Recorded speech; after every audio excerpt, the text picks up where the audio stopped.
বাগেরহাটের রামপালে বাস ও মাইক্রোবাসের মুখোমুখি সংঘর্ষের ঘটনা ঘটেছে। মর্মান্তিক এ দুর্ঘটনায় ৩ শিশুসহ ১৩ জন নিহত হয়েছেন। ১২ মার্চ বৃহস্পতিবার বিকেল ৪টার দিকে উপজেলার বেলাই ব্রিজ এলাকায় খুলনা মংলা সড়কে এই দুর্ঘটনা ঘটে। এতে আরও একজন আহত হয়েছেন। নিহতদের মধ্যে ৪ জনের মরদেহ বাগেরহাটের রামপাল উপজেলা স্বাস্থ্য কমপ্লেক্সে এবং ৯ জনের মরদেহ খুলনা মেডিকেল কলেজ হাসপাতালে রয়েছে।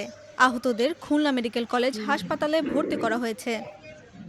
তাৎক্ষণিকভাবে হতাহতের পরিচয় জানা যায়নি, তবে নিহত ব্যক্তিদের সবাই মাইক্রোবাসের যাত্রী বলে জানিয়েছেন বাগেরহাটের কাটাখালী হাইওয়ে থানার ভারপ্রাপ্ত কর্মকর্তা জাফর আহমেদ।